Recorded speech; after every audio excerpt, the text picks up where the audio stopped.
Evening. So the willow came out twice today. One to the rune, one to the tarot. The willow, Sal U, Silly, 55, master number. The willow.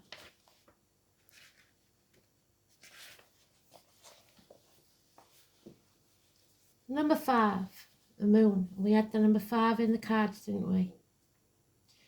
The place on the hand, the tip of the little finger. Aries. Which is the fire. The colour, Sodath.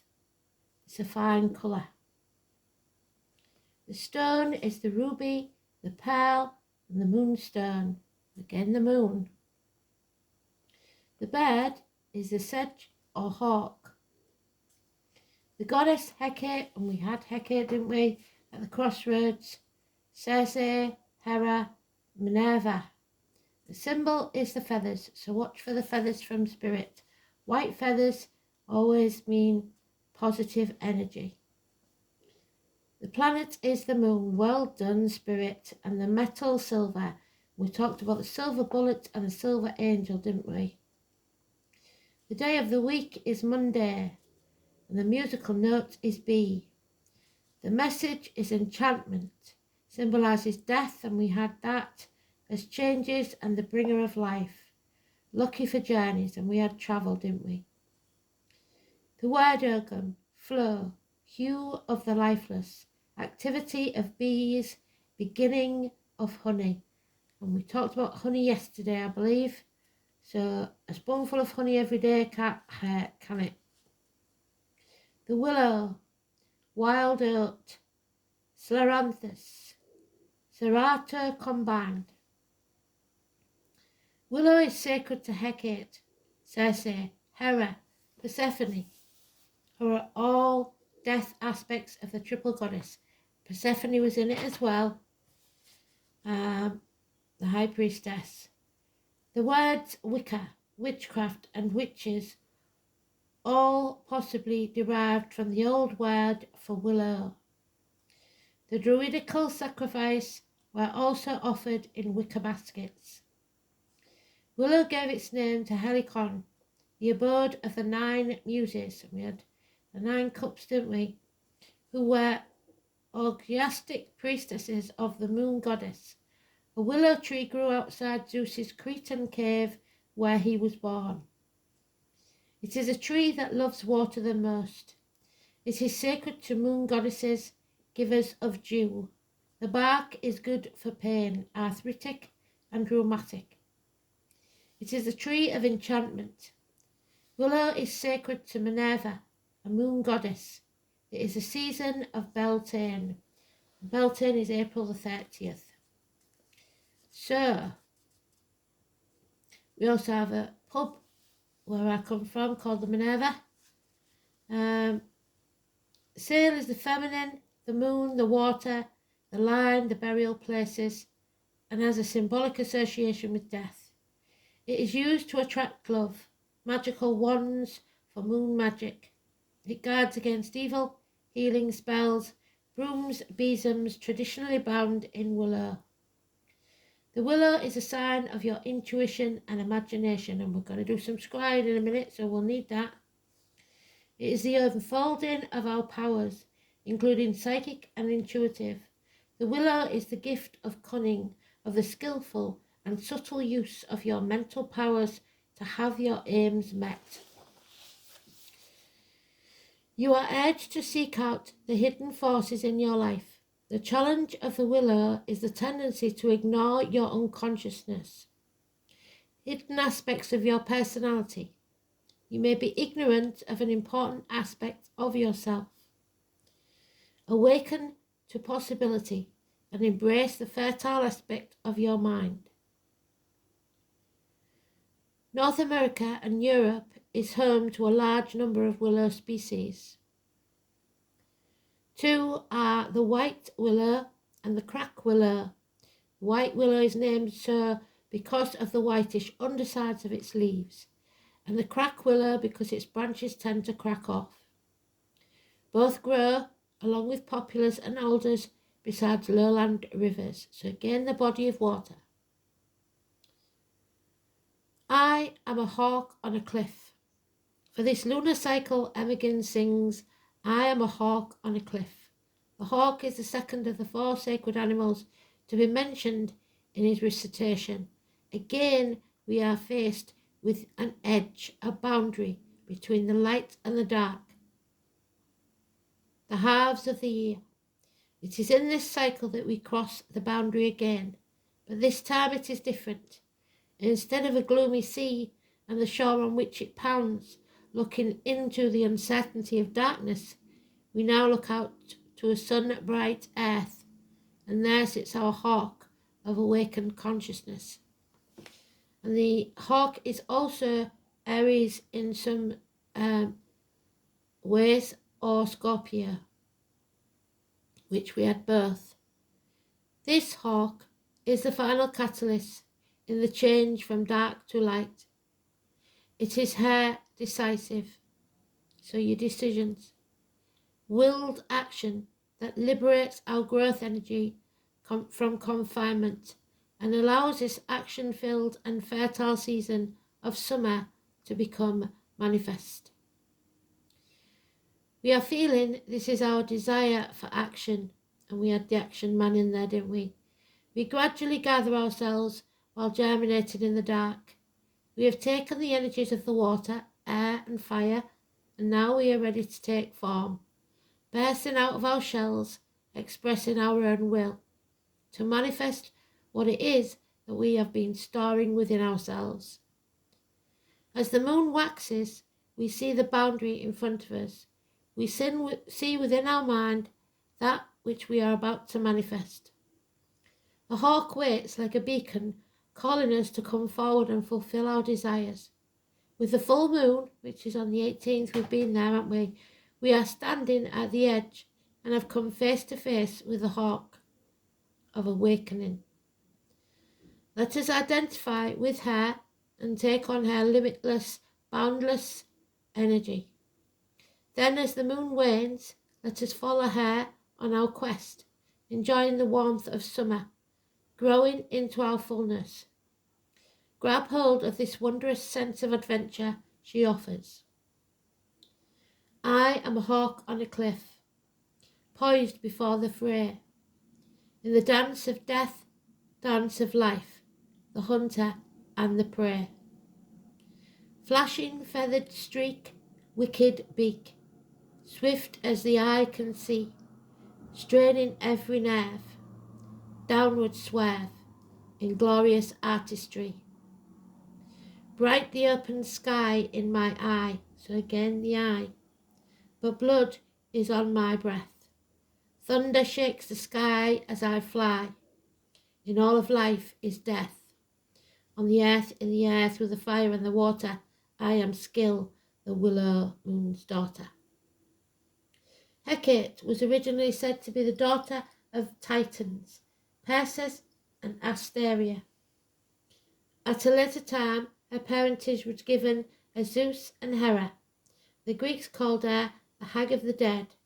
She was also called the Most Lovely One, which is a title for the moon. Hecate's home is in the underworld, but she has power everywhere.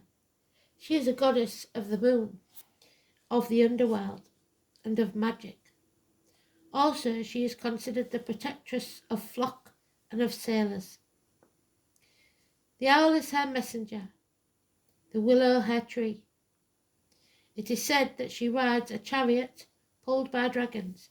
So those born in the year of the dragon, the chariot is Cancer, and the owl, let's have a look.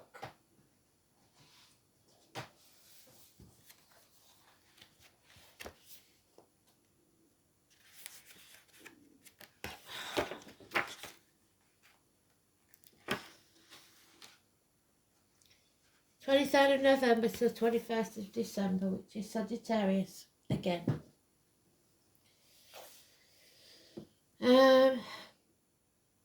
Hecate is also considered the goddess of crossroads. She belongs to the class of torch-bearing deities, and she, by popular conception, carries a burning torch to suit the belief that she is a nocturnal goddess of the moon, as well as a huntress who knew her way in the realm of spirit. She is depicted wearing a gleaming headdress of stars. All the secret powers of nature are at her command. She has control over birth, life, and death. Because of her power in these three areas of nature, heaven, and earth, she is represented in a triple form. She is called the triple goddess. She is often depicted as three female figures, or as one with three animal heads: a horse, a dog, and a bear. So there's born in the year of the horse, was born in the year of the dog, and the bear represent Virgo. And sometimes of three dogs. All wild animals were her sacred totems. She is considered goddess of the world of the dead, of night and darkness, and mistress of all witchcraft and black arts. It is important to remember that before Christianity, the underworld was not the evil place it is considered today, but rather the resting place of the dead. During the Middle Ages, Hecate became known as the Queen of the Witches. She was especially diabolized by Catholic authorities, who said that people most dangerous to the faith were precisely those whom Hecate supported, the midwives. Hecate is looked upon as a goddess of fertility, whose torch is carried over freshly sown fields to symbolize the fertilizing power of moonlight, and crops were often sown by the energies of the moon. In figurines of Hecate, she takes on the form of a pillar called Hectorion. One statue shows her with 3 heads and 6 arms, bearing 3 torches and 3 sacred emblems: a key, a rope, and a dagger.